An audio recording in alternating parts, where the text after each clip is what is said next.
अस्सलाम वालेकुम व्यूअर्स, आज हम बनाने जा रहे हैं बिहारी सीख कबाब की एक बहुत ज़बरदस्त और आसान सी रेसिपी।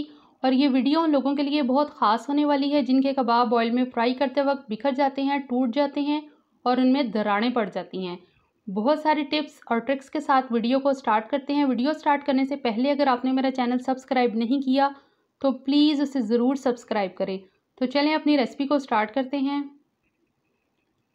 यहाँ मैंने 1 किलोग्राम कीमा लिया है बीफ का, जिसमें 30 से 35% फैट यानी चर्बी है। ये बारीक पिसा हुआ कीमा है। कबाबों के लिए जब भी कीमा बनाएंगे सबसे पहले गोश्त को अच्छी तरह से धोकर छाननी में खुश्क करने के लिए रख देंगे, फिर कीमा बनाएंगे। क्योंकि कबाबों के टूटने की वजह ये भी होती है कि हम मोटा पिसा हुआ कीमा ले लेते हैं। यहाँ मैंने 1.5 कप प्याज लिया है, बारीक चॉप किया हुआ, और यूं हाथ की हथेलियों से प्याज को प्रेस करते हुए इसका अच्छी तरह से पानी निचोड़ लेंगे और बिल्कुल खुश्क करके इसमें यानी कीमे में ऐड करेंगे। और यूं मैंने 1.5 कप प्याज इसमें बिल्कुल खुश्क करके ऐड कर दिया है। अब बारी आती है इसमें बाकी के इंग्रेडिएंट्स ऐड करने की। यहाँ मैंने तकरीबन 4 टेबल स्पून कुटी हुई बारीक कुटी हुई सब्ज़ मिर्चें हैं वो ली हैं, वो इसमें मैं ऐड कर रही हूँ। सब्ज़ मिर्चें ऐड करने के बाद 3 टेबल स्पून मैंने बारीक चॉप किया हुआ लहसुन अदरक लिया है, इसमें ऐड कर देंगे। इसके बाद कुछ स्पाइसेस हैं वो इसमें ऐड करेंगे, जिसमें कुटी हुई दादरी मिर्च है तकरीबन 2 टेबल स्पून, पिसा हुआ गरम मसाला पाउडर 1 टेबल स्पून, नमक 1.5 टेबल स्पून, भुना कुटा सूखा धनिया इसमें जाएगा तकरीबन 2 टेबल स्पून, पिसा हुआ सूखा धनिया पाउडर इसमें जाएगा 1 टेबल स्पून, कसूरी मेथी 1.5 टेबल स्पून, और पिसी हुई लाल मिर्च इसमें मैंने 1 टेबल स्पून ऐड की है। सारे मसाले इसमें ऐड कर देंगे। अब बारी आती है इसमें बेसन ऐड करने की। यहाँ मैंने 3/4 यानी 3/4 कप बेसन लिया है और इसको मैंने फ्राई पैन में हल्की आंच पर इसकी खुशबू आने तक भूनना है और फिर इसे मैं छान कर ऐड करूँगी, क्योंकि बाज़ दफ़ा ऐसा होता है कि हम ऐसे ही ऐड कर देते हैं तो वो गुठलियाँ बन जाती हैं हमारे कीमे में जाके जब हम उसे मिक्स करते हैं, और जो कबाब की खूबसूरती को ख़त्म कर देती हैं। और इस बेसन को बिल्कुल ठंडा करके ऐड करेंगे, गरम बेसन इसमें ऐड नहीं करेंगे, क्योंकि अगर इसमें हम गरम बेसन ऐड कर देंगे तो वो हमारा जो मटीरियल है वो पानी छोड़ देगा। इसके बाद बारी आती है इसकी मिक्सिंग की। 5 से 6 मिनट इसको खूब अच्छी तरह हम मिक्स करेंगे।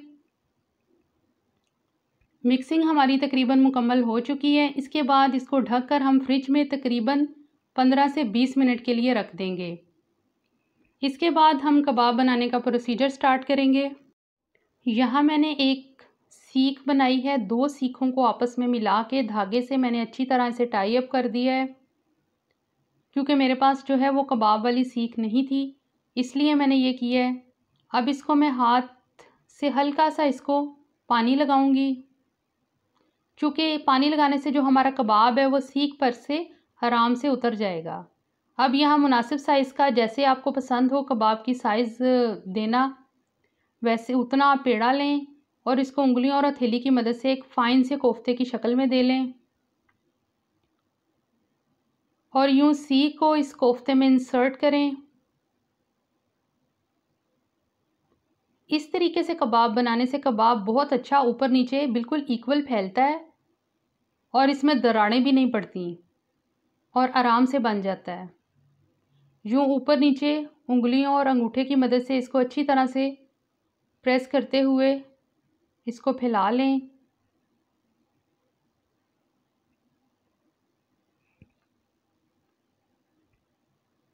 और यूँ हमारा कबाब तकरीबन बन के बिल्कुल रेडी है। बिल्कुल पीछे की तरफ से भी इसको ऐसे ही सेट कर लें। अब हाथ की उंगलियों में थोड़ा सा पानी लगाएं, कबाब पर पानी लगा दें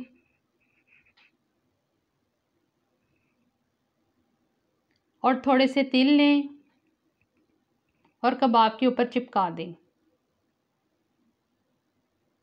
हाथ से थोड़ा थोड़ा प्रेस कर दें ताकि जो तिल हैं वो फ्राई करते वक्त हमारे निकले ना कबाब से। और यूँ आराम से ये कबाब सीख पर से उतर जाता है। इसको प्लेट में रख लें और यूँ इसी तरीके से मैंने बाकी के भी कबाब बना के रख लिए हैं। अब बारी आती है इनको फ्राई करने की। 3 से 4 टेबल स्पून मैंने फ्राई पैन में ऑयल डाल दिया है ऑयल मेरा गर्म हो चुका है। अब इसमें मैं 1 बाय 1 करके कबाब ऐड करूँगी।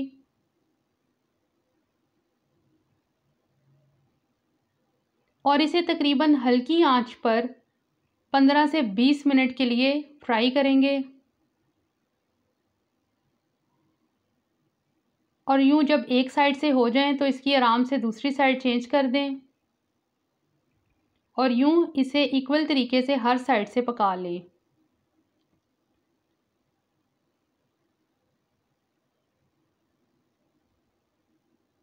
कबाबों की बहुत अच्छी सी एक गोल्डन सी शक्ल आ चुकी है। एक तरफ से फ्राई हो गए हैं। अब दूसरी तरफ से मैंने इसकी साइड चेंज कर दी है और यूँ इसको फ्राई पैन के हैंडल की मदद से भी आप हिलाकर इसे चारों तरफ से एक खूबसूरत सा कलर दे लें। यूँ कबाब मेरे बिल्कुल बन के रेडी हैं। अब इन्हें मैं एक अलग प्लेट में निकाल रही हूँ।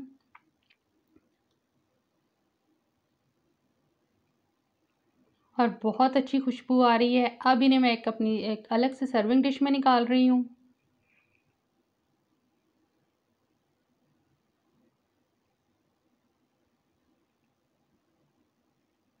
अपनी जो पसंद की सब्ज़ियाँ हैं उसकी आप इससे गार्निशिंग करें।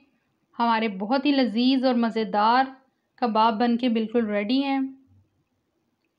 अब मैं एक कबाब को तोड़कर आपको इसका व्यू चेक करवा देती हूँ।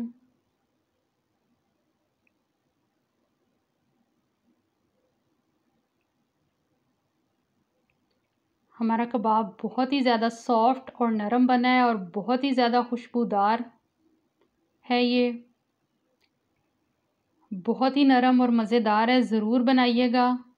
और मेरी रेसिपी अगर आपको पसंद आए तो प्लीज़ इसे लाइक, शेयर और कमेंट कीजिए और मेरे चैनल को ज़रूर सब्सक्राइब कीजिए। तो मिलते हैं अगली रेसिपी में।